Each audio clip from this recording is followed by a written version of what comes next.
So initially we had only 3 or 4 sessions, and in the meantime you saw what happened. For those that would like to know a bit more what's data trust, I really recommend the blogs and the interviews of Anouk. I really enjoyed a year ago her discussion with Aline Blankets in the Stiftung Neue Verantwortung. It's really my great pleasure that he is today with us to tell us a bit more, and the floor is yours, Anouk. Thank you so much, and thank you so much for having me. I'm so excited to be speaking with actual humans listening rather than me looking at myself in my Zoom screen. This is amazing. I'll be echoing a lot of what we've heard before in the previous sessions around data institutions, mostly the words of Barbara as well as Jenny. Because what I'll be talking about today is the need for trusted data institutions that we can rely on to help us make decisions about our data and execute those decisions, both collectively and individually. And I would even go so far as to say that these institutions are a precondition for us creating data spaces, for us starting to freely share our data in the ways envisioned by, among others, the European Commission. To take a step back as to why I think that's true, I'm going to talk a bit about personal data and also non-personal data. In the personal data space, there seems to be a bit of an assumption that it's okay to collect data and it's okay to share data as long as we adhere to the Gdpr. And I would argue that's insufficient. We've already heard this in quite a few sessions now, which is the common complaint of, it's great that we have all these rights, but what do they really mean if all we end up doing is clicking through terms and conditions and clicking through consent windows? And that's a very often heard complaint about the GDPR. And obviously, I think it's a very valid one. On the other hand, the GDPR does more than just give us consent rights. It does some things in the background as well. But still, this is one important thing to consider. For me, the problem really lies kind of a bit deeper than that, though. It's about the fact that when we all make individual decisions about our data, that doesn't necessarily end up in a socially optimal outcome. Us all deciding for ourselves, for our own data, isn't always leading to the best results. And I think the example really here is the coronavirus. It's quite similar. Just like right now, my decision to leave the house and to be among people is not just my decision to take. It's going to affect other people as well. And so we've come collectively together as a society to decide what we want individuals to be allowed to do and not allowed to do. In many ways, this is quite obvious. When it comes to data, that point seems to get lost quite often. To give a couple of examples, for instance, data about me, about my genetic makeup, is not just about me, obviously. It's also about my family members. And the point that gets lost often is not just that it's about my living family members. I'm even making decisions on behalf of the family members that are not yet born. So should I really make those decisions all on my own? Should it really fall in my hands? But it goes beyond that. Like even data that's solely about me, that just describes me as a woman living in Berlin, going out, doing things. Just that, sharing that data can be used, that data itself can be used to infer things about people who are similar to me. And we all know this. So why do I get to make the decision to share the data? And even if I don't decide to share the data about myself, even that decision to not do something can be used to infer things about me, right? If I decide not to share data about how many steps I take every day, or what my heart rate is doing every day with my insurance company, can they then decide that maybe that reason I don't want to share it is because I'm not that healthy? Could that then be used to increase my insurance premiums? So I think these are some of the problems that are created, some of the problems we have around data, and some of the reasons why we shouldn't just be making individual decisions about data about us. We should also collectively decide how we want this data to be collected and to be accessed and used. And I say collective very specifically because we often jump over this. We often go immediately to the point of who should access this data, but actually our decision should be made even before the data is collected. And in order to do so, I argue we need intermediaries, and not just any intermediary, not just any company or any organization, but we need intermediaries we can trust.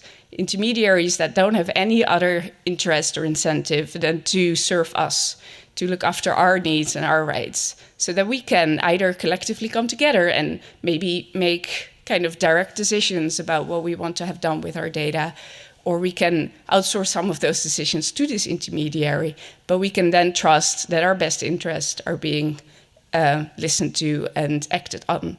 And in order for that to happen, we need more than we need those institutions to exist. We need to be able to give them fiduciary duties, which is kind of similar to the fiduciary duties your doctor has to only look after your sole interest.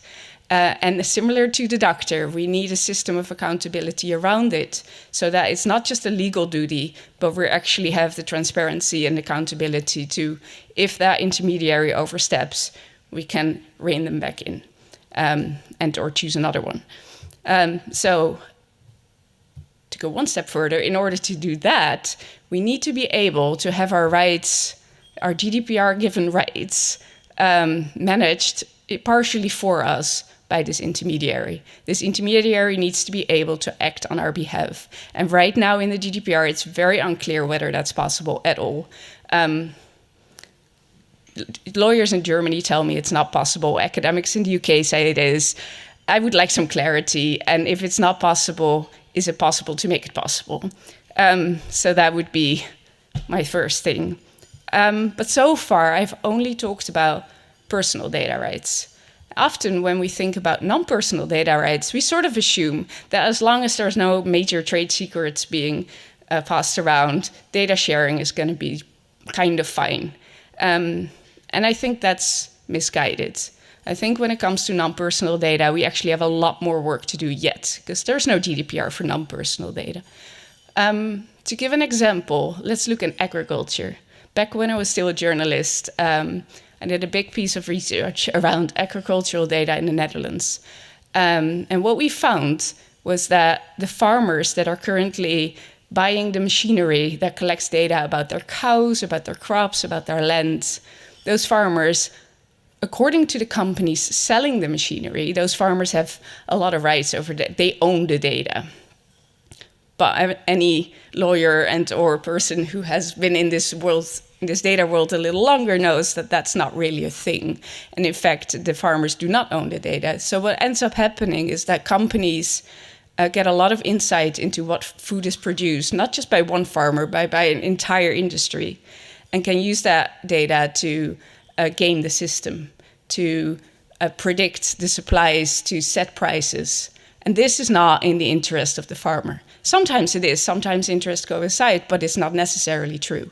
And so the farmer, who's often the weakest point in this supply chain, how do we protect their rights? How do we make sure that this farmer gets to decide how to use this data and whether or not to collect this data at all in the first place? And then also there's a societal interest here, because in the right hands, this data could potentially do something meaningful, like calculate what crops to best grow on for a specific soil, the optimal amount to feed a cow. I'm not an expert on agriculture, but apparently there's lots of great things to do with this data. But that happens when it falls in the right hands. It doesn't happen when it falls in the wrong hands. So how do we what kind of rights do we need to make sure that the most vulnerable in the supply chain are protected and have the means to protect themselves? And how do we then give them, just as we did with the people in the personal data space, how do we give these businesses and these entities a way to also collectively make decisions about this data? As far as I'm concerned, that's still quite an open question. There's some talk in India about community data rights specifically for these types of situations. But in Europe, that conversation is really just starting up. So I think before we start building data spaces, we need to have that conversation and we need to come up with some ideas. Finally, just to conclude all these thoughts, I think what I just mentioned, the idea of an intermediary with fiduciary duties, can be really great and it can be really scary. In the wrong hands, like I recently ran a workshop where I let every participant kind of figure out what would be the worst case scenario, what would be the worst entity to hold this data, what would be the worst way decisions can be made, and often the answers are the worst person to act as an intermediary is often the person who also uses the data, which right now is actually sort of what happens.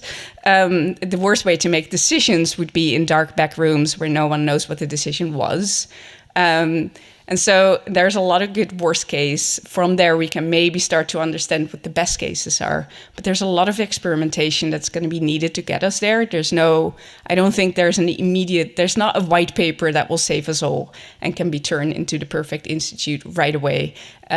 Which is why I think things like legal sandboxes where we do get to experiment and we do get to figure this out are vital. That was all I had to say. Thank you so much. And I think we're going to start a panel now.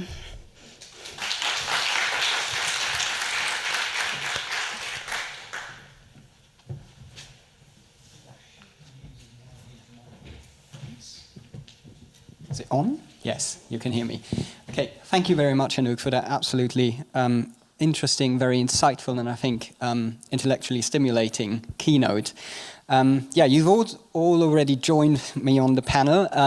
We're going to be now having a panel about data trusts in the European, or in the context of the European data spaces.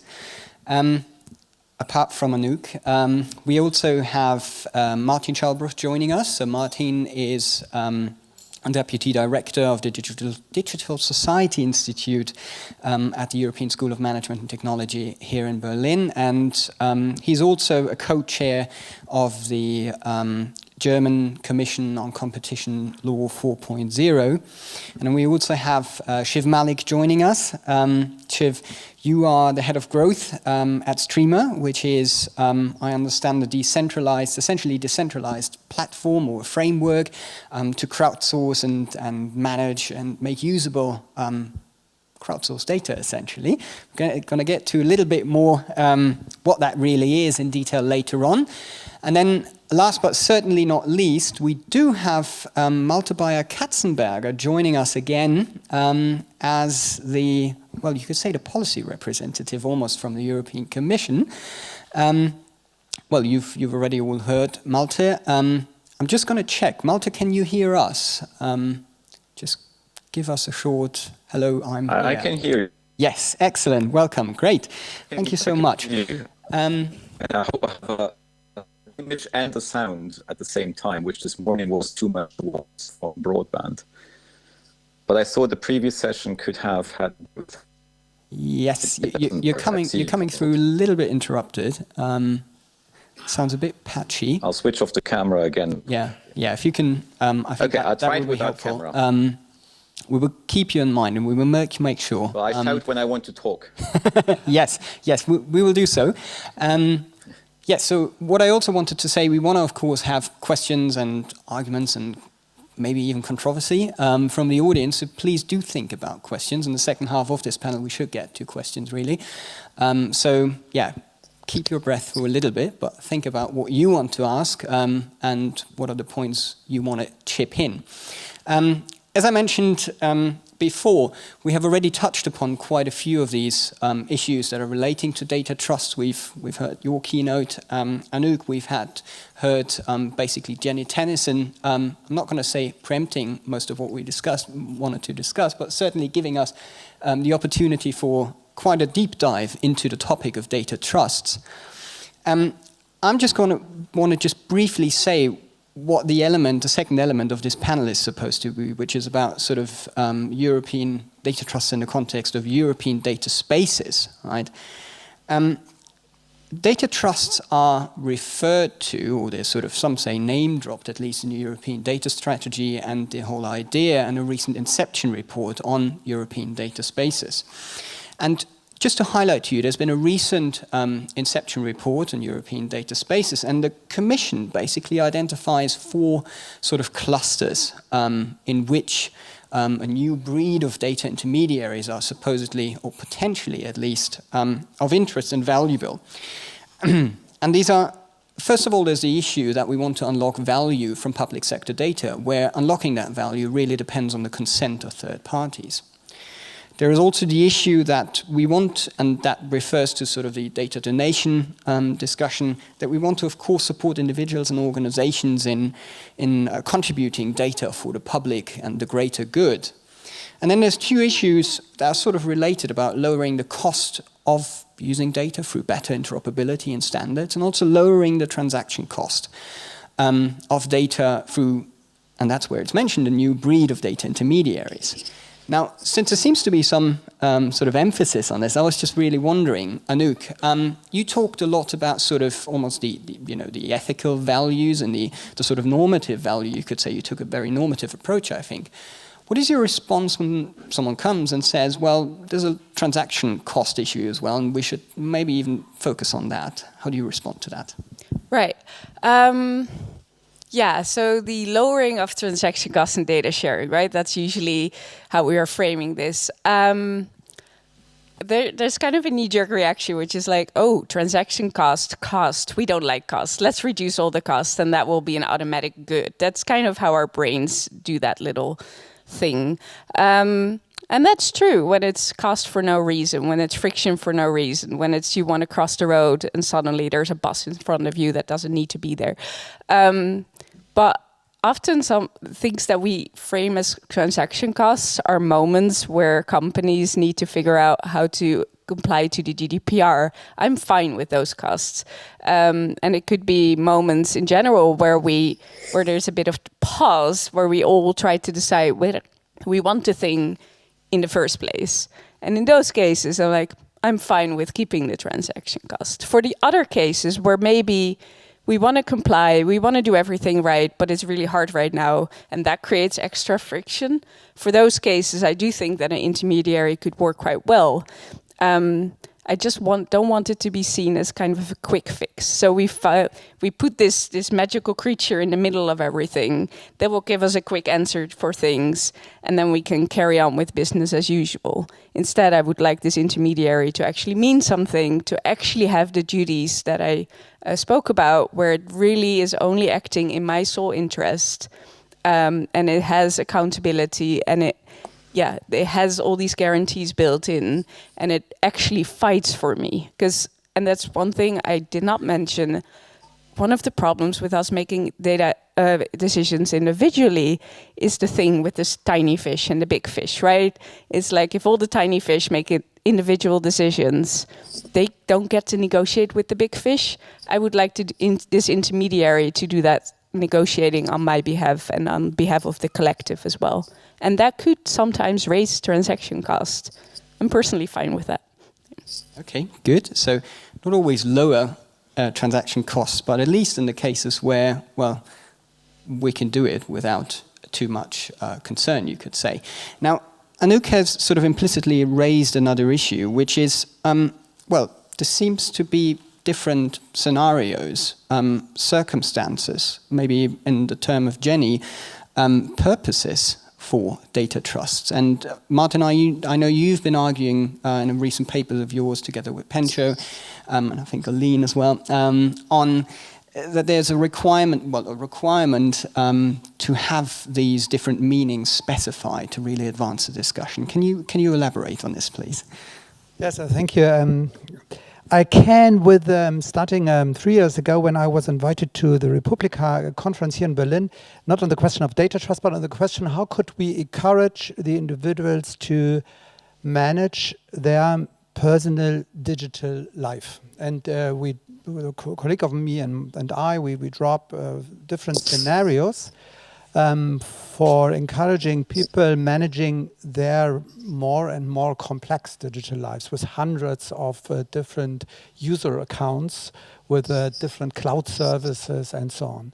And we had a discussion with 200 people in the room on who could be trustworthy and who could be professional to help. And at the end of the day, we came out with the idea we need a new kind of organization, we need a kind of intermediary we have not at the moment.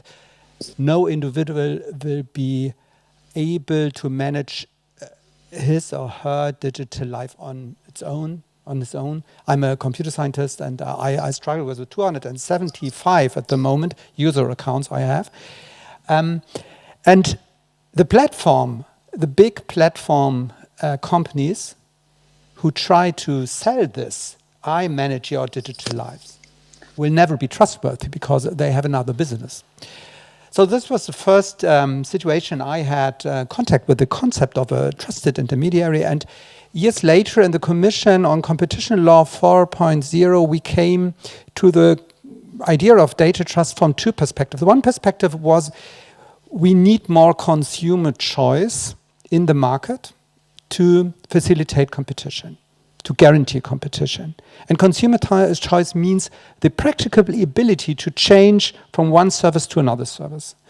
And right now, the consumers do not have this practical ability. I've been advisor to a small startup in Spain, which tried to just help the consumers to switch with their playlist and preferences from one streaming service to another streaming service. And they didn't manage to work that out. It's too complicated. It's too complicated. So consumer will never be able without help. And that brought us to the idea to facilitate multi-homing and changing of services with data trust. And the other idea is, of course, the idea of in facilitating data cooperation and data sharing between companies, which is also good for competition. And data sharing between companies, or the idea that you make an offer to the consumers to give your data for a new business, does also not work without the help of a facilitator. And if you look at these three ideas, helping users, encouraging data transfer between companies, or helping consumers in empowering their position in the competition, you see that these are all functions that have the need for some kind of trusted intermediary, but they are so different that we need to make a model that is able to take these differences and describe different kinds of data intermediaries and data trusts. There would be one or multiple models, if you can briefly. No, I would be. This is really in the heart of the question. I would argue for having one model with different, maybe options within the model, because if I'm in the core of my interest, I'm computer scientist and cybersecurity specialist, because, for example, the cybersecurity questions around data trusts are nearly the same for all. But the question of who decides about the rules of the data trust, the governance of the data trust, these mechanisms probably will differ between different functions. Okay. Shiv, from your point of view, from the streamer practitioner, I shall say, point of view, are you that new type of breed? Can you explain what streamer is and maybe also how it fits or where it doesn't quite fit, the idea of data trust? So one of the things that I was going to say was what A.Ruhaak has already said, which is that we desperately need intermediaries. And that should really be the vision, I think, for Europe going forward, which is that any body or organization who brokers data, who has some sort of secondary purpose from taking personal data, should have a fiduciary responsibility to those people. that they've taken the data from, which probably also means that you'll end up breaking up Facebook. It'll have to break itself up, and Google and just about everyone else out there, because their businesses are actually two businesses in one, if not 100 in one, in many senses. So what do? Well, if you need intermediaries, intermediaries need infrastructure. And we're the people who build that infrastructure at the moment. So, there are some generic problems that these intermediaries will face on the technical end, right? How do you move how do you port the data from one place to another? What service do you use? Do you use, say, AWS? In which case, hang on, there's going to be issues with that, because it turns out they're another really big player with interests in data. So we have a decentralized network for doing that. How do you then, if you want to monetize this data, if the intermediary says, okay, well, look, we're going to negotiate and we're going to actually sell or license this, I should say, right? License this data, and we might disagree on whether that's a thing that should happen. But if you do want to do that, you also have to have set up payment rails. And it's great because you can take these principles of a fiduciary responsibility, which can exist in law, and I'm from the UK, so we've had trusts for hundreds of years. So we're quite comfortable with them. Usually they're for very rich people to manage their money in ways that can avoid tax. But I also worked for a trust, which was the Guardian. The Guardian is a trust. It's run by the Scott Trust, who has a singular purpose and some trustees who have to carry that out, which is to keep the Guardian in existence forever, which turns out to be quite difficult. But you can build some of these things into the technology, right? So for example, you ensure that when the payments are made from the buyer, they don't go to the intermediary. They go directly to the buyer, and the person who's selling the data, like me in this instance, let's say, but they also go then in part to the intermediary.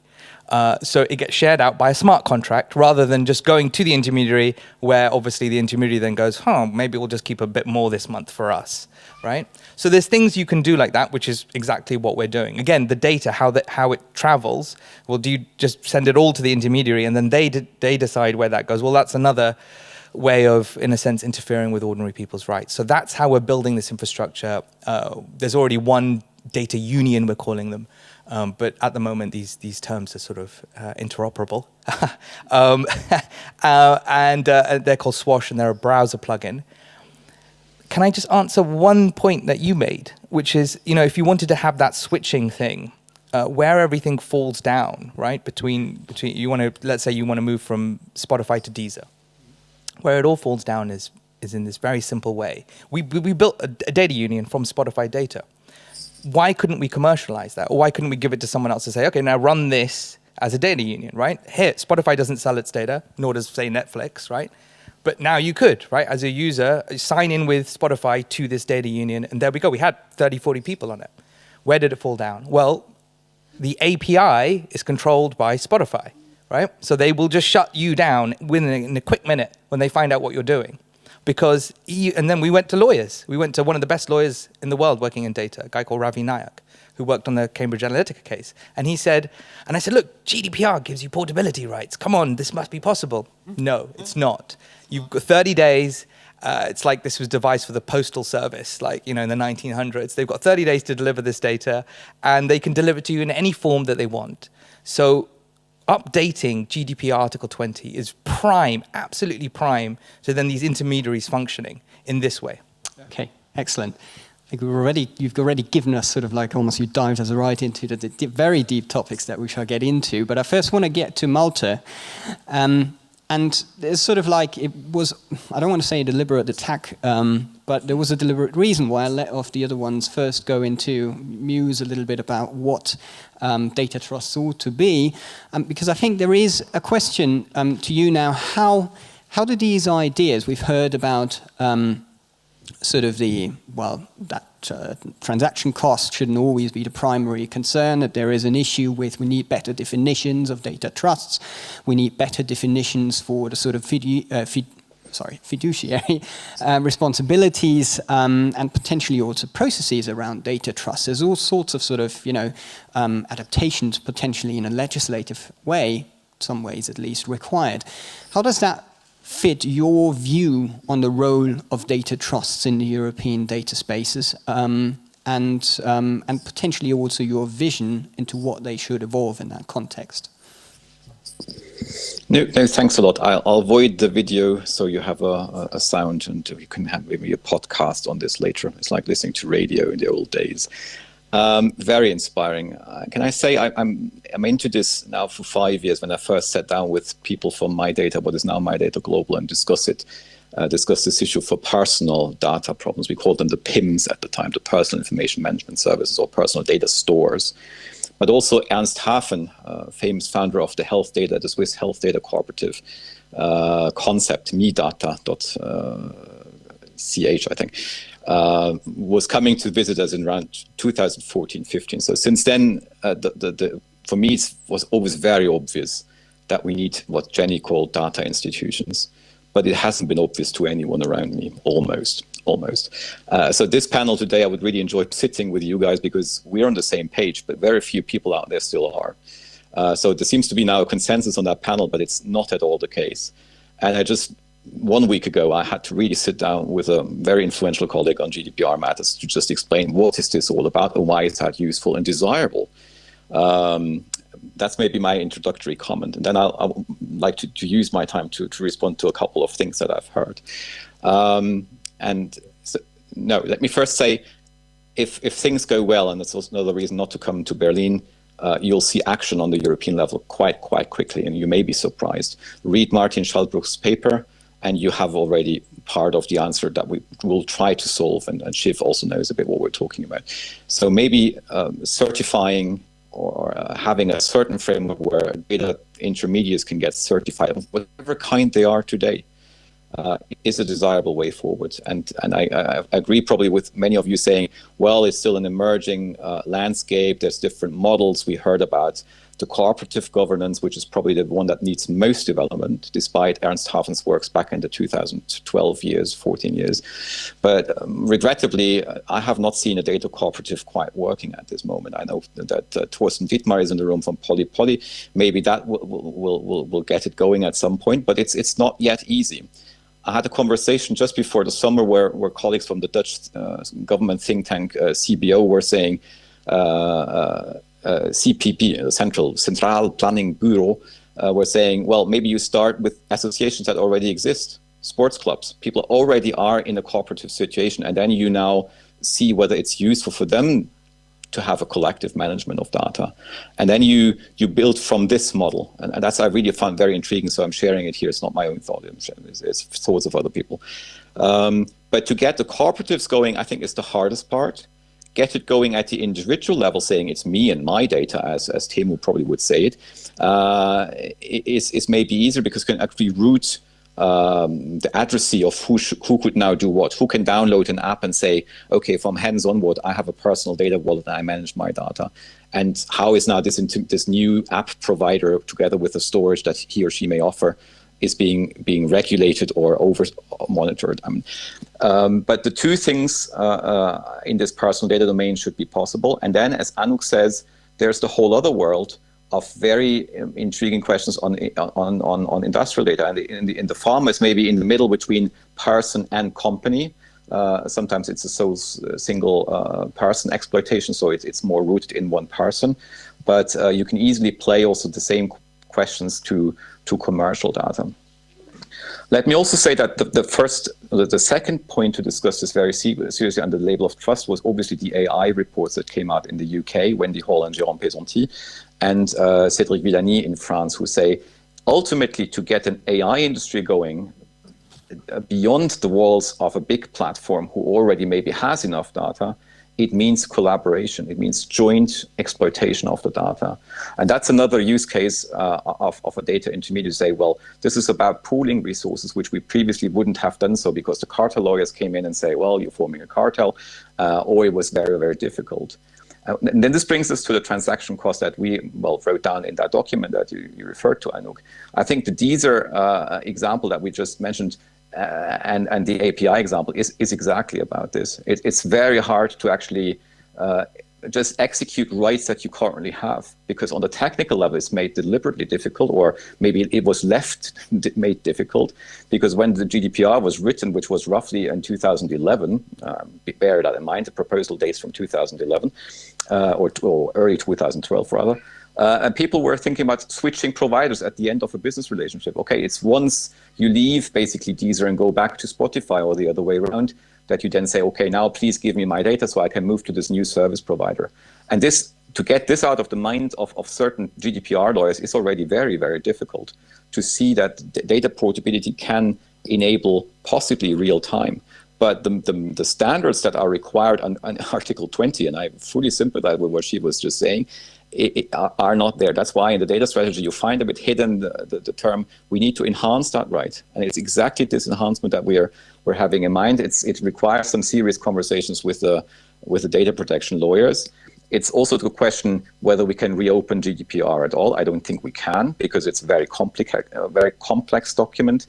Once you reopen the Pandora's box. Just see how e-privacy negotiations are going, and you have a prelude of what would happen if you were to reopen the GDPR.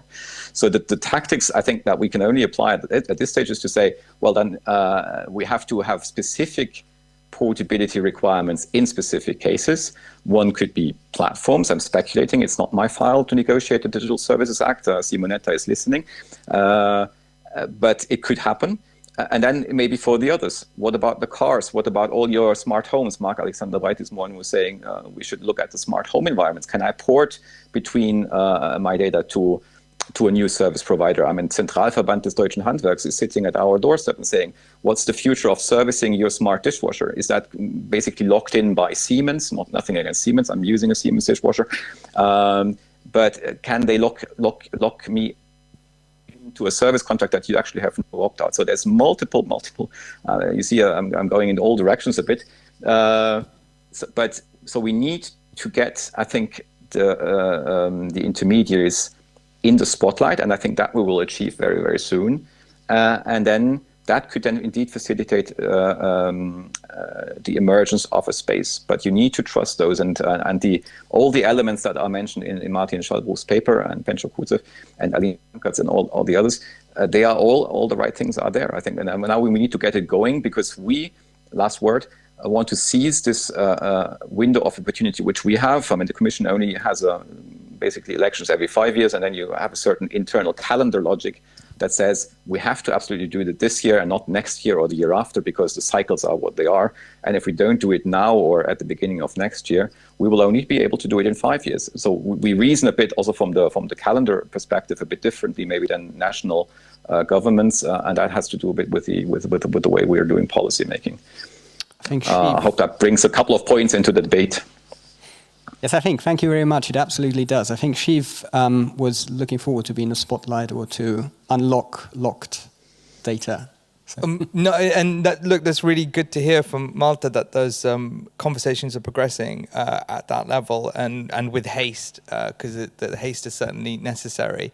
And I also wanted to say it is amazing. It's really weird almost being in a conference where people are agreeing at this level, because you go out there, as Malta said, and it's not like that. And I'm still at the kind of, is it possible to share data, or should everything remain private in most of these other conversations? So it's good that data intermediaries as a concept has suddenly just accelerated, I think, as a thing that could be a possible solution. But the thing I wanted to pick up on was about the washing machine issue, if you want, a dishwasher. Who owns that battle? I see that because we sit with the enterprises directly, whether it's in the automotive industry, because your car is basically going to be a giant computer on wheels. That's all it is in like 5 years, 10 years time. And again with home appliances, and it's a nightmare for them. They know that in their companies, they're like, okay, well, we obviously have to be the Facebook of cars, right? That's what we want to be, right? We want to hoover up all this data and control that ecosystem.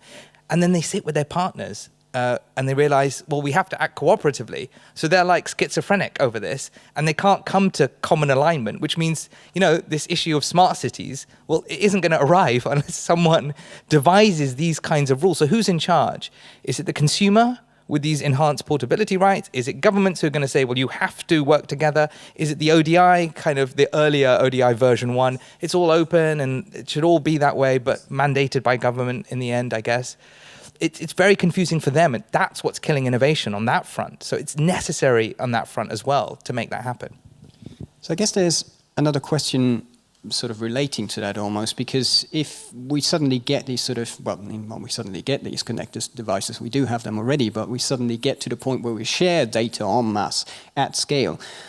There's probably that problem that you alluded to in your keynote. I think you didn't quite give it the name that you sometimes refer to, that the idea where we are sharing data that is about us, that allows others to make inferences not only about us but others as well.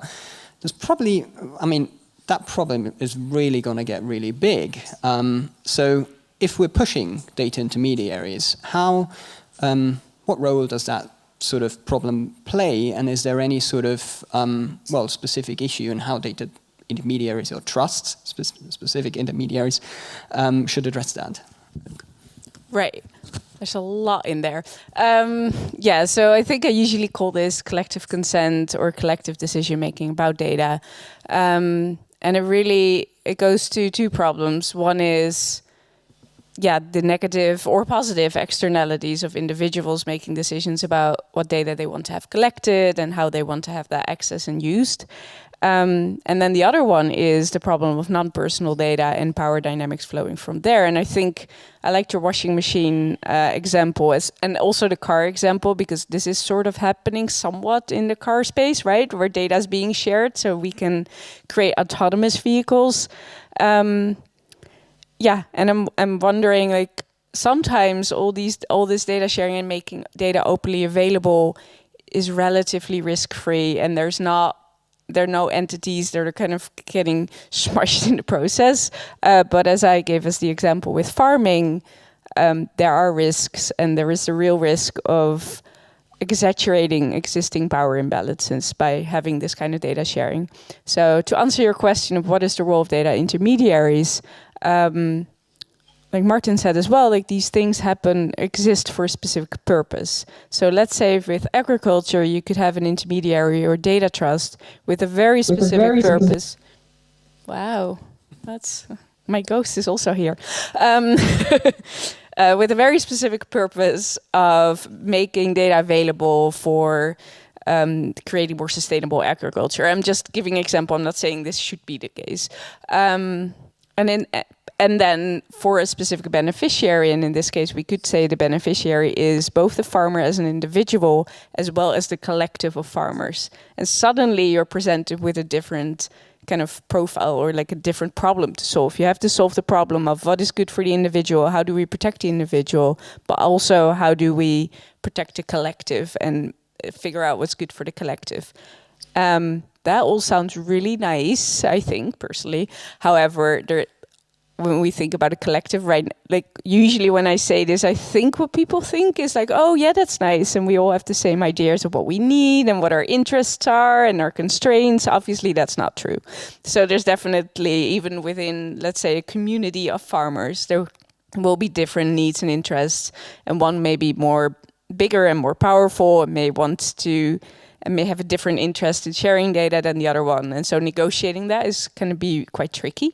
But I feel like it's the intermediary's duty to either facilitate that conversation and then execute whatever comes out of it. And in some cases, it may be more like the intermediary actually also making the decision, which also means there should be civil society partners on here. There should be people who understand the needs of the beneficiaries and not just some technocrat signing a piece of paper. Okay, so that's in a way the responsibility, you say, partly to organize that process, I guess, that sort of, data trust or trusted data sharing politics almost is within the duty of data trust. Is that always the case, or should there be other sort of, safeguards in some way that ensure that data trusts really, do that job and do it well?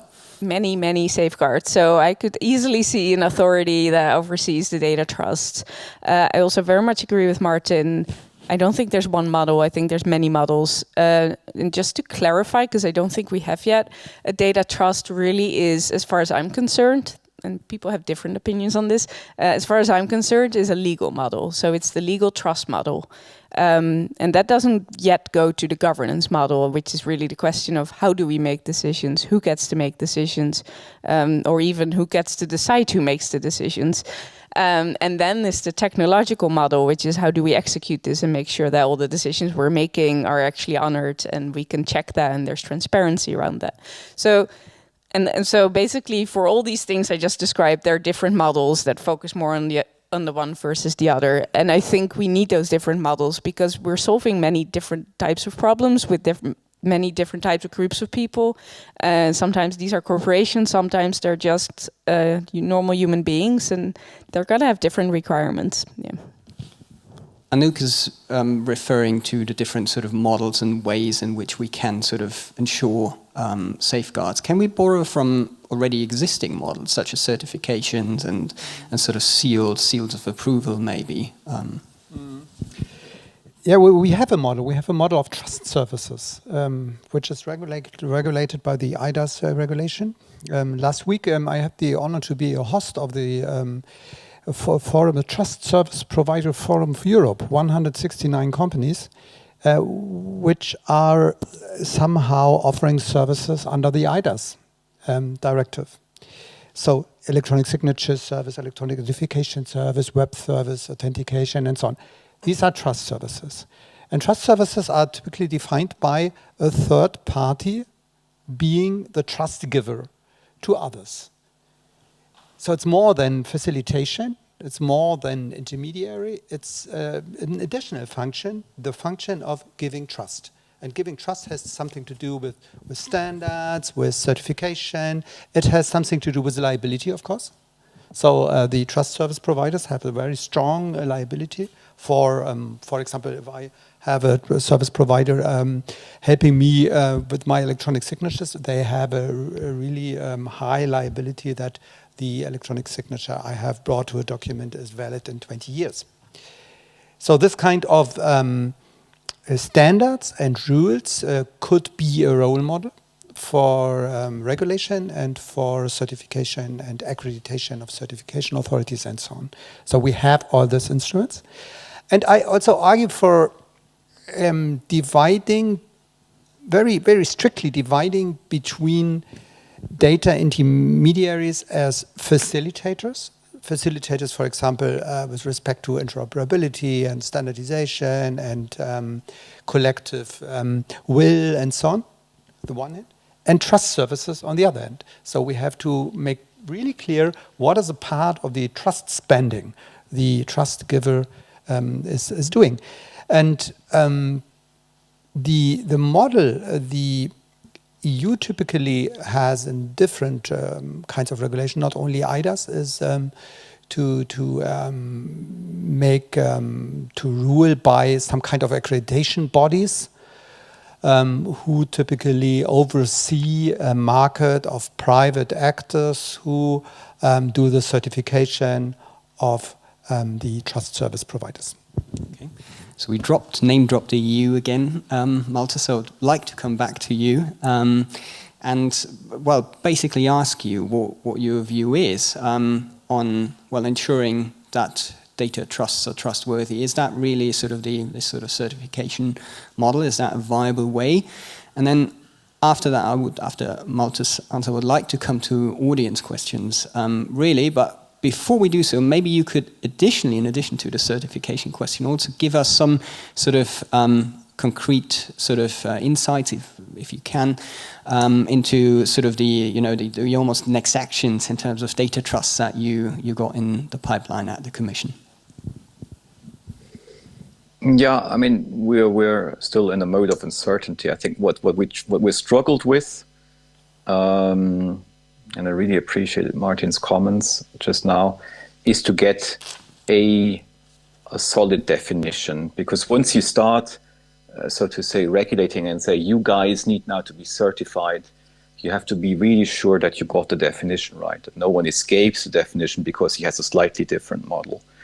And the study work that we did, and I can say Shiv was part of that in spring, gave us the impression that we have not really maybe we were not able to come up with a really solid, watertight definition of what are the desirable types of data intermediaries and what types of forms we could catch. And also there's, I think, various still differences in the legal systems between an English law trust system and the German Treuhand situation, and we couldn't study these in depth. First, I think our priority was to accept everyone also in the house that data intermediaries in itself are a good idea, and that data spaces don't maybe need to be orchestrated or facilitated by one or several intermediaries who organize flows. And actually can also host a governance. I mean, we haven't spoken about that. It's a lot of also sometimes who takes the governance, but that really brings us down to the core, which is the neutrality criterion. So they have to be really independent.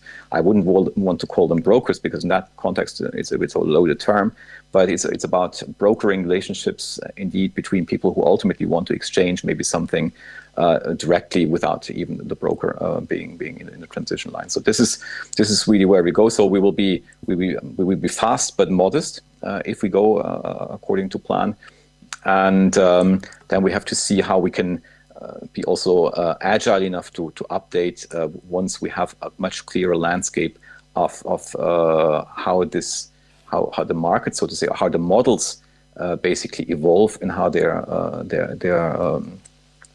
they're shaping up. But I think the hardest work is still on collective governance mechanisms.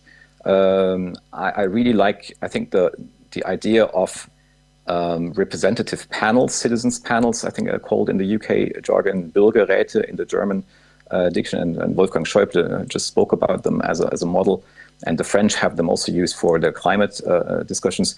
I think that's certainly something also we discussed with Jenny at some time, that you draw basically from a population random sample, and then you have to remunerate people for the work they're doing to steer maybe something, or you do it like in the good old Raiffeisen situation, where locally rooted banks are still governed by actually people in the region who then don't mind to come to an assembly once in a year and to basically elect them. But that's I think still I find the hard part, how people who may not be related to each other very physically would actually agree to jointly steer the governance of data. So if I have a dispersed population of rare disease patients, or anyone, maybe delivery guys that are hooked to a platform but may not know each other because the platform has no interest that they actually meet. I mean, Paul Olivier is in the room, he knows what I'm speaking about. Can we facilitate them actually getting to a certain governance? And what is the public sector role? I think when we speak about health data spaces, the public sector needs probably to set in place the governance and also find payment arrangements for people to then, individuals and citizens to take these duties. But it's going to be, I think, the most difficult one. People sitting in their living rooms and say now porting data from one car repair service to another. That's a really simple example where also maybe you don't need a collective governance. But for the data questions where it's multi-relational or where there's inferences that may negatively impact on certain parts of a population, it's really hard to design good mechanisms which more people are interested to participate. Sorry, a bit of a long answer, but I wanted to catch that discussion as well. Absolutely excellent answer. I think that really sort of preempted other questions I would have had, but you at the very least touched on them, so we can sort of tick that box. But I'm sure there are other boxes unticked, so if the audience got any questions over there, the gentleman over there. I will try to make it as short as possible, but that was really contentful, so it's really difficult to make it short. So I would say freedom can be defined as something you're allowed to do, but it can be also especially defined as something nobody is forcing me to do. So that means, your intermediates can only be optional, never be mandatory. And that means the whole system must act in a way that there's no disadvantage for me and nobody can detect if I'm part of an intermediate or not. Me here, especially in Germany, we have a history in East Germany with people who had a good idea about what is good for the collective and whatsoever, and we know how that ended. Yeah? So, with best intention, every system can be misused. And a very wise lawmaker said once a time, you have to set up a law in a way that it is still good when you have an asshole using it. And we can just look on the other side of the ocean what's kind of going on there.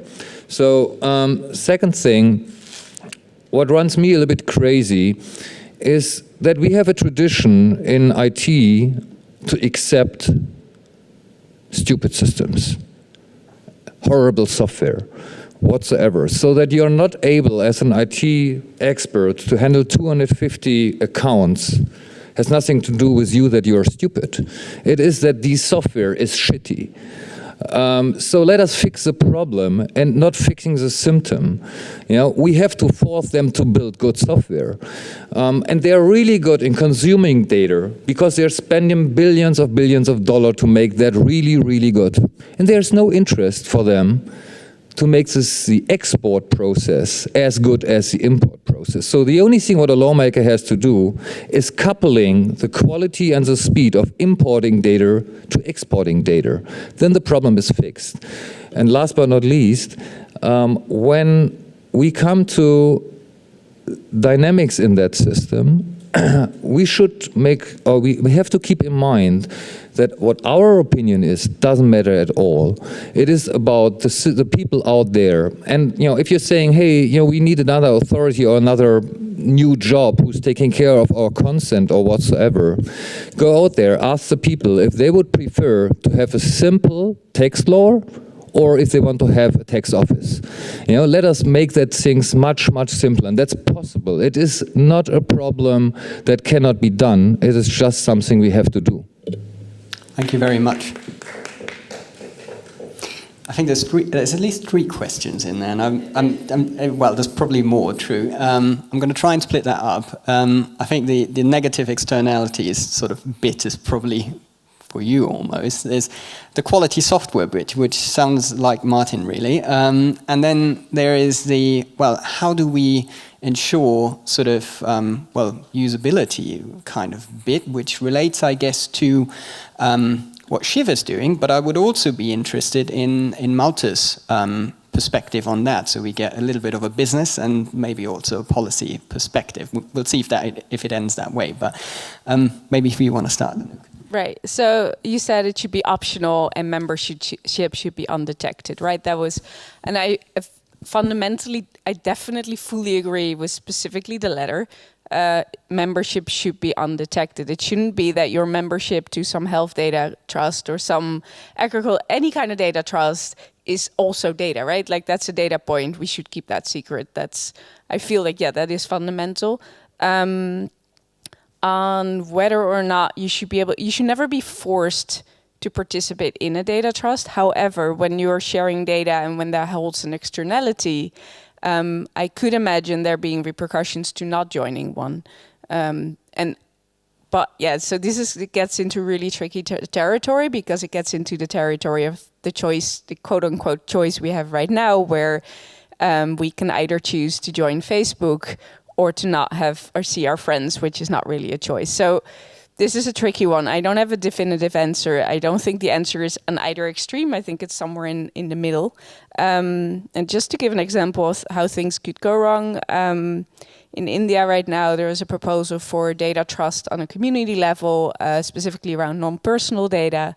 And in the proposal was suggested that local governments should be acting as the data trustees, which is a very obvious conflict of interest, but it is one that is currently proposed as a thing. And so, yeah, there's many opportunities to get this horribly wrong, which is why I think we should move slowly and we should get a chance to experiment in a safe way.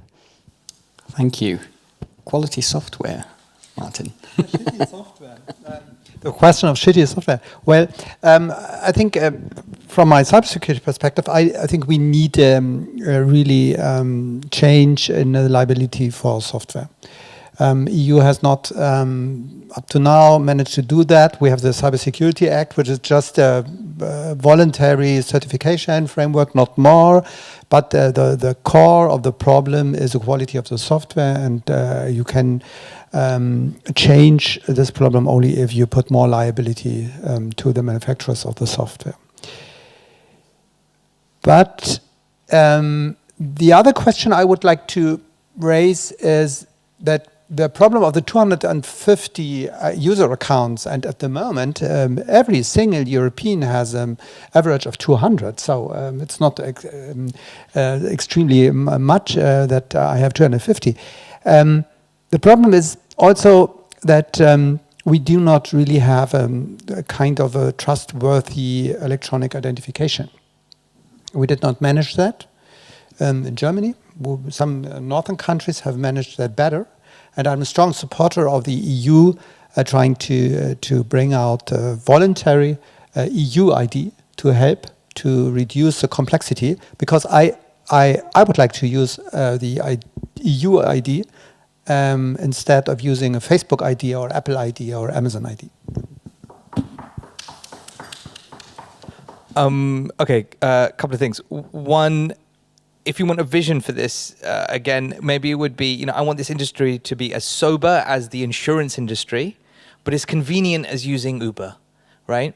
So when you join a data union, data cooperative, a PIMS, data trust, it's like that, right? So it's sober as the insurance industry, but it's convenient in many ways to join and to be onboarded as Uber is.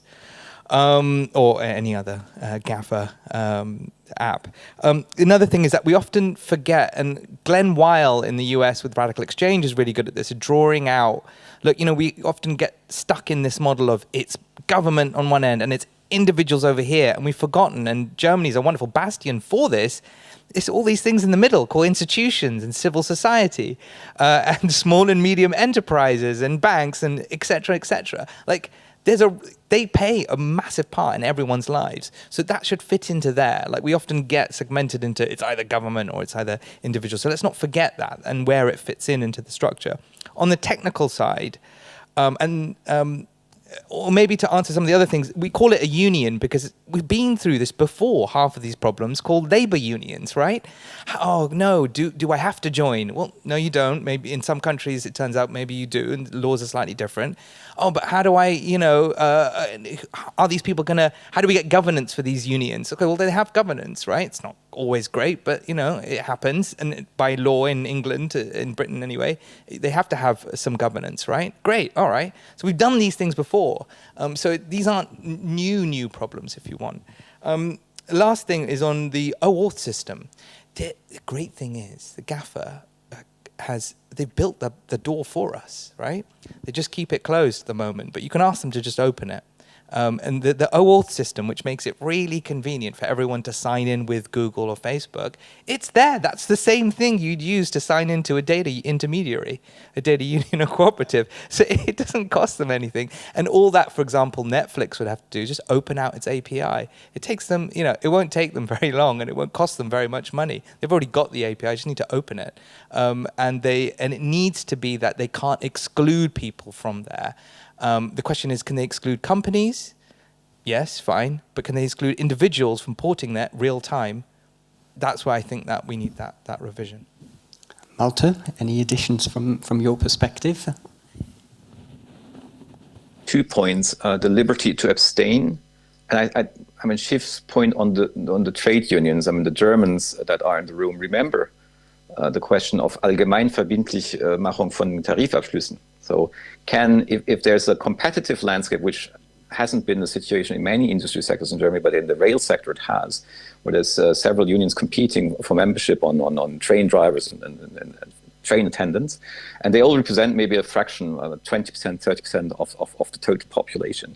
Now, if they don't agree what the good terms are, what do you do with the 70% who are not represented, or the other way around? And that's exactly the situation. So how do we factor in that people will abstain from organized data agreements, collective data agreements, as the Dutch colleagues call them, CDOs, and to factor in the voice of those who actually disagree?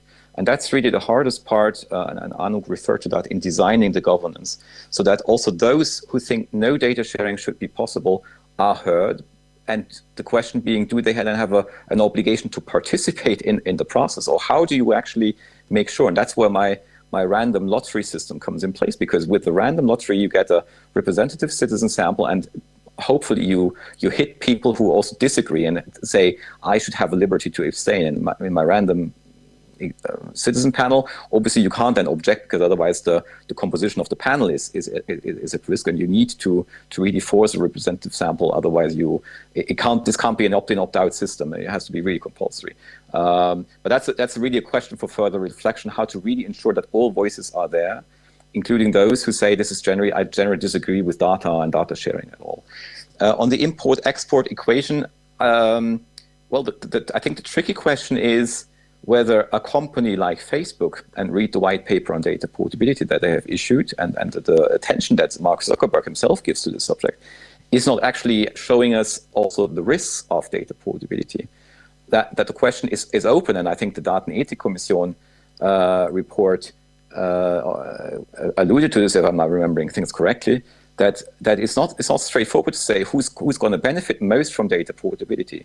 Is it the ones who take data out from Facebook and go somewhere else, or will Facebook suck in even more data because it has become so easy to pour data towards Facebook, so that they would say, well, now that we can onboard or export in the same fashions, it's actually for us is very easy. So technically speaking, onboarding and exporting will make it equally easy because we've seen the benefits, not the direct benefits. There's not the direct nexus, but we see that also on portability has benefits for us as a receiver, and whether that would actually then plead for them doing it by themselves.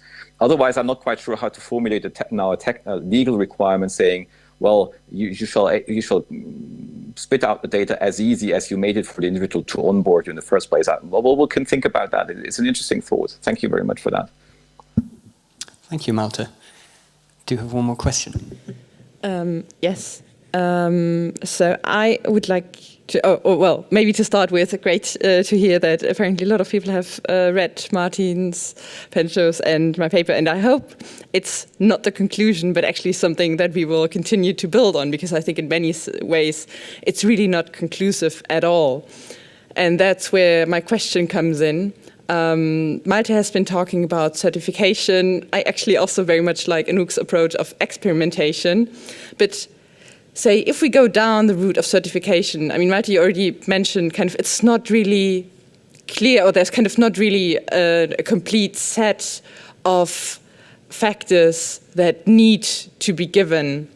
And I think we're really still in the phase of finding out what those need to be. I mean, we came up with, well, possibly no downstream activity, possibly no simple commission-based model, for example.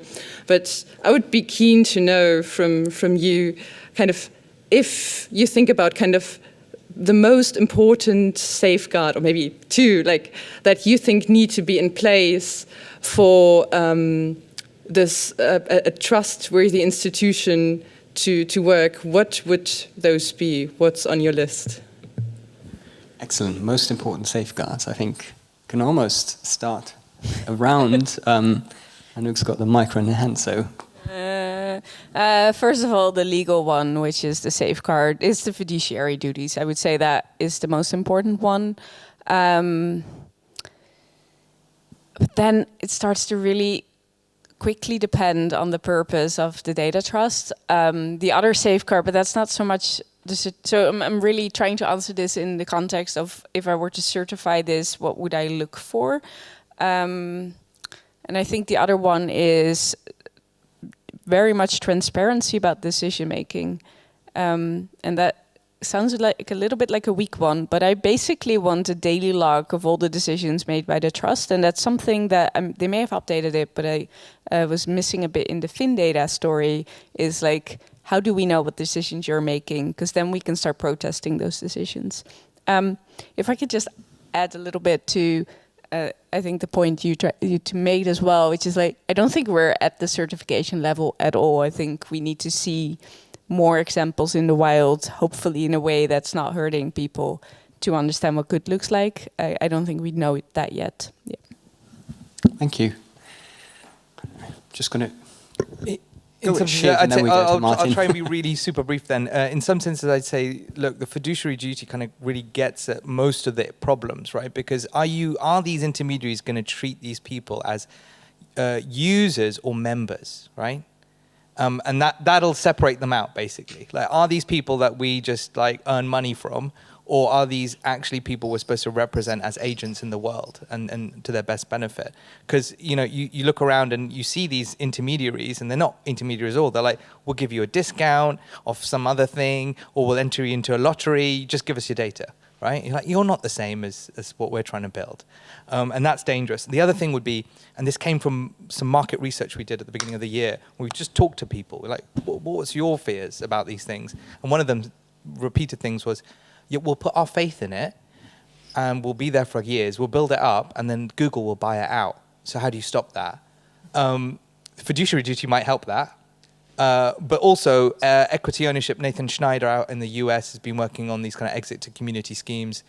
So locking in that kind, you know, we used to have all these old things like from 150 years back, like cooperative banking and things like where you couldn't buy these things out because the equity was locked in with the members. These are very old ideas. We just need to bring them back again. Martin. Yeah, thank you, Alina, for the question. The question is, of course, one of the most important questions, how to proceed with data trusts. And I think the next step is really to define a core data trust service as a service that can be described and certified. And my idea is that there are 3 or 4 points I would draw on the list of certification criteria. One, of course, is the strict definition of the purpose of the processing of the data, so that there must not be any processing of the data in the interest of the data trust. All processing has to be in the interest of the person who gives the data. Of course, we need data protection and cybersecurity requirements, basic requirements. We need some kind of, Anouk mentioned, its transparency mechanism. From my perspective, also a transparency mechanism that is open to the person who gives the data, what is done with the data. So not just transparency about processes, but transparency about really data transmission and so on. I think we need, like we have at trust services, some kind of transfer mechanism.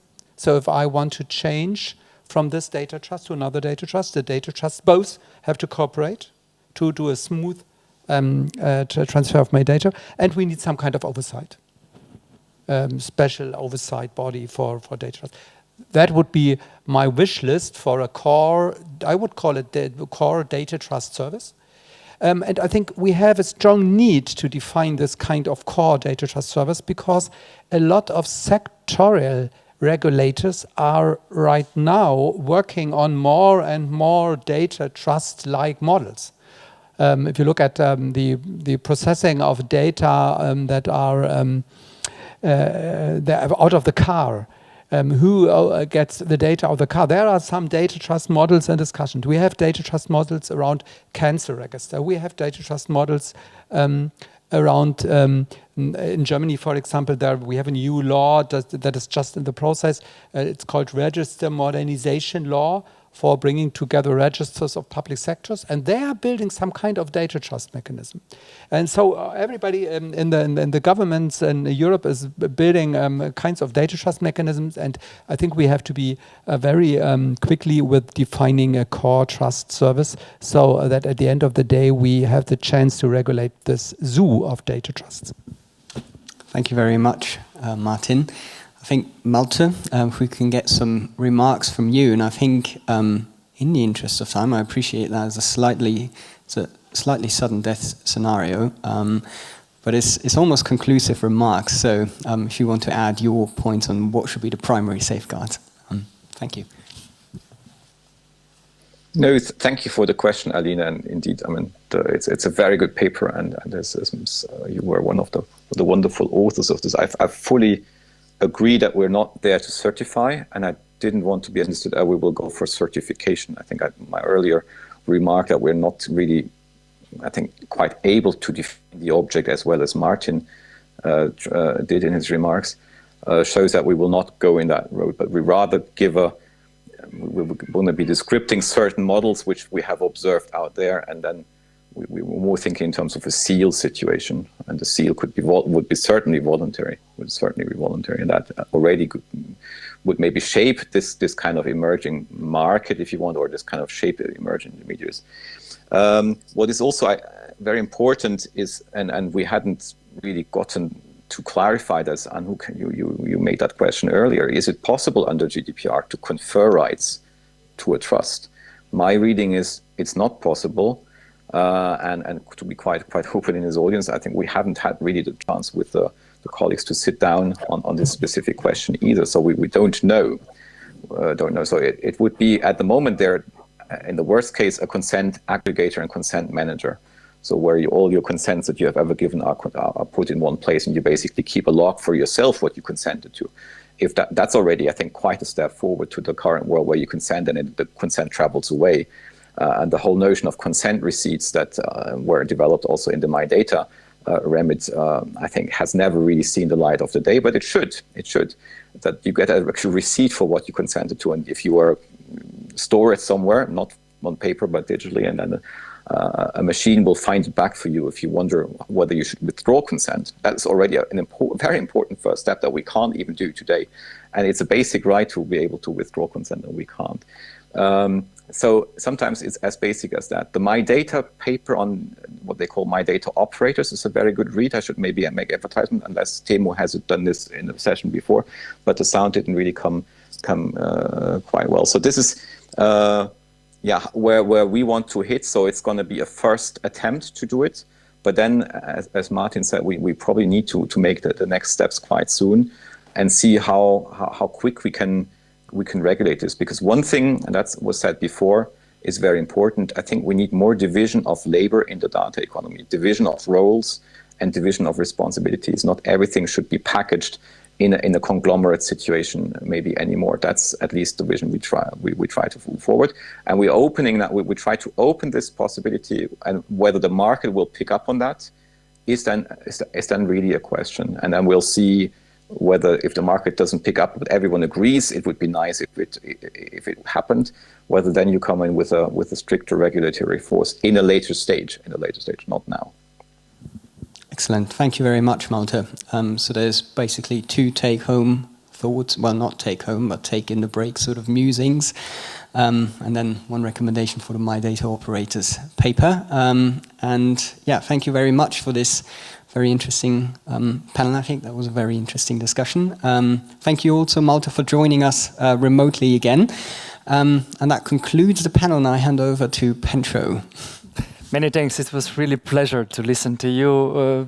To rephrase Malte, we need division of roles in the data economy, and we continue the next digital session. What's the role of open data in fighting the pandemic? And we start like in 10 minutes. I know the breaks are not appropriate, but the topics are really relevant, and we didn't want to avoid this really relevant issue in this pandemic time. Many thanks to you. We continue in 10 minutes.